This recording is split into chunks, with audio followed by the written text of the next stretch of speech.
Discover your self உங்களை வரவேற்கிறது. இன்றைக்கி நம்மளுடைய டிஸ்கவர் யுவர் செல்ஃப் சேனலில் எஜுகேஷன் சைக்காலஜி மற்றும் ஜிகே அதற்கான அடுத்த பேட்சுக்கான ஒரு முன்னோட்டமாக ஏற்கனவே நம்ம ஒரு டெமோ கிளாஸஸ் போட்டிருந்தோம். ஸோ நிறைய பேர் டெமோ கிளாஸஸ் கேட்டிருக்கீங்க. டெமோ கிளாஸஸ் பார்க்காதவங்க டிஸ்கிரிப்ஷனில் லிங்க் கொடுத்துருக்கேன். அதோடு சேர்ந்து ஒரு டெஸ்ட்டும் கொடுத்துருக்கேன். ஸோ அதையும் பார்த்துட்டு கீழே தர்ற நம்பருக்கு தொடர்பு கொண்டு உங்களுடைய பேரை ரிஜிஸ்டர் பண்ணிக்கோங்க.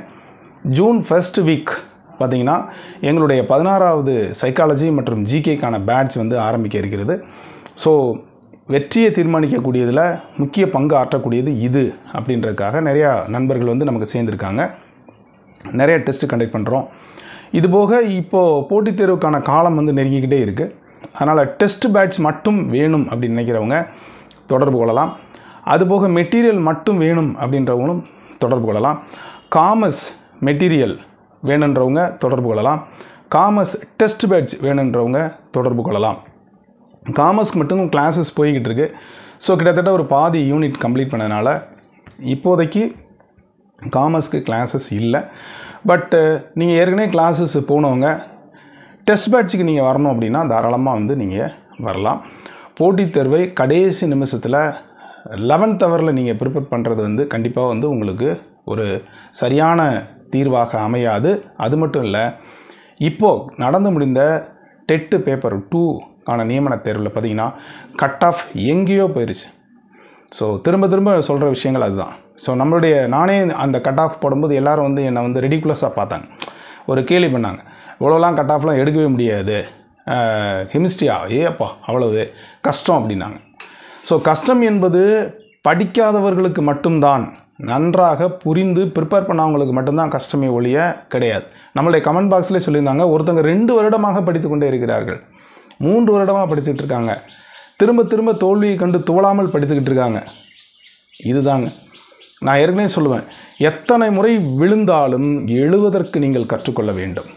அதுதான் நம்மளுடைய மோட்டிவேஷன். அடுத்ததாக பார்த்திங்கன்னா, அத்தனைக்கும் ஆசைப்படு, உயர்வானதுக்கு ஆசைப்படு, aim high the sky chase.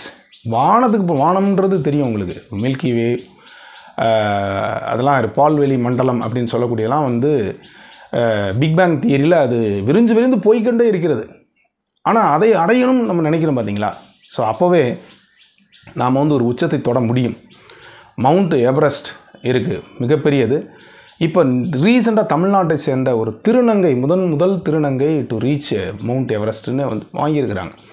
நீங்கள் நல்லா யோசிச்சு பாருங்கள். சாதாரணமாக ஒரு விஷயம் முடியாது என்று ஒன்றுமே கிடையாது. ஏற்கனவே நடந்து முடிந்த அல்லது ஏற்கனவே ஒரு அச்சீவ் பண்ணி வச்சுருக்க மைல்கல்லையும் பிரேக் பண்ணுறதுக்கு ஆள் இருக்குது. அப்போது ஒரு காலத்தில் ஒரு குறைந்த மதிப்பெண்கள் எடுக்கிறதே பெரிய விஷயம். முன்னாலலாம் சப்ஜெக்டில் சென்டம்ன்றது வாங்குறதே ரொம்ப கஷ்டம். இப்போ அப்படியா, தமிழ் கூட சென்டம் வாங்குறாங்க, இங்கிலீஷில் சென்டம் வாங்குறாங்க. ஸோ அந்த அளவுக்கு படிப்பின் முக்கியத்துவம் இருப்பது போன்று அந்த மாதிரி நபர்கள் நம்மளோட போட்டியிட துவங்கும் பொழுது அங்கே போட்டி கடுமையானதாக இருக்கிறது. அந்த கடுமையான போட்டியின் விளைவாகத்தான் கட் ஆஃப் கூட்டிகிட்டே போகுது. ரெண்டாவது, எல்லாருக்கும் வேலை கொடுக்க முடியாது இல்லையா.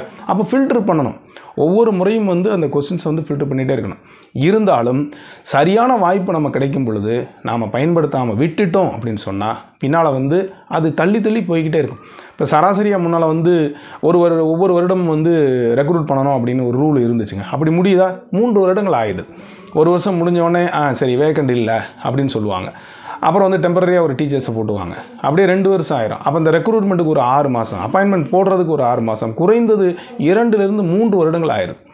இப்போ 2012-13க்கு அப்புறம் ஒரு 14ல் ஒரு அப்பாயின்மெண்ட் போட்டாங்க. அப்புறம் 15ல் கொஞ்சம் குயிக்காக நடந்துச்சு. அப்புறம் 19, அப்புறம் 21. இப்போ பாருங்களேன், ஒரு சராசரியாக 2 அல்லது 3 வருடங்கள் ஆயிடுது. இப்போ பார்த்துங்க, 2021ல் அப்போ ரெக்ரூட் பண்ணி போட்டாங்க. இப்போ 2 வருடங்கள் ஆயிடுச்சு. அக்டோபர் வந்துச்சுன்னா இப்போ 2 வருடங்கள் முடிவடைஞ்சிடும் போஸ்டிங் போடுறது. அதுக்கு முன்னால் எப்போ கால்ஃபார் பண்ணியிருப்பாங்க அப்படிங்கிறதெல்லாம் தெரியும். ஒரு கண்டினியூஸாக கான்சைஸாக நாம் ப்ரிப்பேர் பண்ணால் தான் அதில் ஜெயிக்க முடியும் என்பதை நீங்கள் நன்றாக உணர்ந்து கொள்ள வேண்டும். போட்டித் தேர்வுனா கடுமையாக தான் இருக்கும், வித்தியாசமாக தான் இருக்கும்.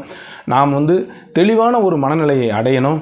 ப்ரீவியஸ் இயர் கொஸ்டின்ஸ்லாம் கம்பேர் பண்ணி பார்க்கணும். எப்படி அந்த டஃப்னஸ் கூடிக்கிட்டே போகுது. ஒவ்வொரு முறையும் எப்படி ஈஸியானது வந்து எப்படி இப்போலாம் கேட்குறாங்க, அழுத்தம் திருத்தமாக கேட்குறாங்க அப்படின்றத எல்லா சப்ஜெக்ட் நண்பர்களும் புரிந்து கொண்டு நீங்கள் வந்து ப்ரிப்பேர் பண்ணணும்.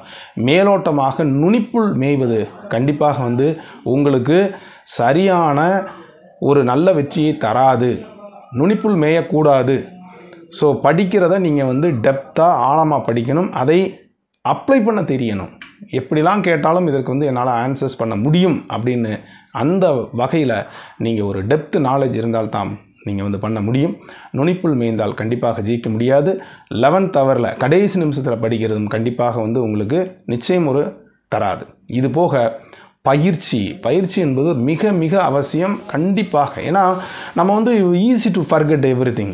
ஏன்னா ஒரு ஸ்டேஜ் வந்துடுது, 25 வயதிற்கு மேல் வந்து ஆட்டோமேட்டிக்காக வந்து பார்த்திங்கன்னா அந்த அளவுக்கு நம்ம படிக்கும்போது இருக்கக்கூடிய அளவுக்கு ஒரு 20 வயசு வரைக்கும் பார்த்திங்கன்னா ரொம்ப அபாரமான நம்ம ஞாபக சக்தி இருக்கும். அப்புறம் குறைஞ்சிக்கிட்டே வரும். அப்போது இந்த மாதிரி ஒரு சூழ்நிலை இருக்கும்போது திரும்ப மீண்டும் அதை பயிற்சி செல்வதன் மூலம், தேர்வு எழுதுவதன் மூலம் மட்டுமே அந்த ஒரு பெரிய இது பண்ண முடியும். ஸோ செல்ஃபாக நீங்களே சுய மதிப்பீடு செய்கிற மாதிரி செல்ஃப் அசஸ்மெண்ட்டாக கொஸ்டின்ஸ் எடுத்து பண்ணலாம். இல்லைனா கொஸ்டின்ஸ் பேங்க் வாங்கி ப்ரிப்பேர் பண்ணலாம். இல்லை கோச்சிங் சென்டருக்கு போகலாம். எந்த சூழ்நிலையிலும் எப்பாடுபட்டாவது வேலை கிடைக்கணும்னு நினைக்கிறவங்க இந்த காசு செலவழிக்கிறத பற்றி நீங்கள் யோசிக்கக்கூடாது. என்கிட்ட இல்லைன்னு சொல்லாதீங்க. நான் சொல்லுவேன், நீங்கள் வந்து இன்றைக்கி சேர்ந்துட்டிங்கன்னா அடுத்து உங்களுக்கு ஒரு வருஷத்துக்கு 5 லட்ச ரூபா குறைஞ்ச சம்பளம் வந்துடுது. மீண்டும் சந்திக்கலாம். நன்றி. பார்த்தேன், ஒரு 40,000 மினிமம் ஆரம்பித்தா கூட 5 லட்சம் ஒரு 10 வருடத்தில் அதுவே 2 மடங்கு 3 மடங்காக என்ன செஞ்சிடும், கண்டிப்பாக ஆகிடும். ஸோ அந்த வகையில் நமக்கு முன்னால் அந்த மோட்டிவேஷனே வந்து அரசு வேலைன்ற ஒரு பெர்மனண்ட்டான ஜாபும் அந்த சம்பளம் இதை முன்னால் வச்சுக்கோங்க. உங்கள் கண்ணுக்கு முன்னால் இருக்குது. ஒரு 3 மாதத்துக்கு முன்னால் போய் நீங்கள் எடுக்கிற மாதிரி அந்த பணம் இருக்கிறது, உங்களுக்கு வேலை இருக்கிறது என்பதை நீங்கள் நன்றாக பண்ணுங்கள். நுனிப்புள் மேயாதீர்கள். நல்ல டெப்த்து நாலேஜ் படிங்க. சைக்காலஜி மற்றும் ஜிகேயை ஈஸியாக விட்டுறாதீங்க. எங்கிட்ட வந்தீங்கன்னா நல்ல ஒரு கைடன்ஸ் கிடைக்கும்.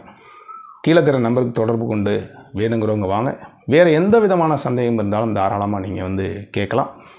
அது மட்டுமல்ல, உங்களை நன்றாக படிக்க வைக்க வேண்டும், ஊக்குவிக்க வேண்டும் என்பதற்காகத்தான் நிறையா வந்து நம்ம வந்து மோட்டிவேட் பண்ணிக்கிட்டே இருக்கோம்.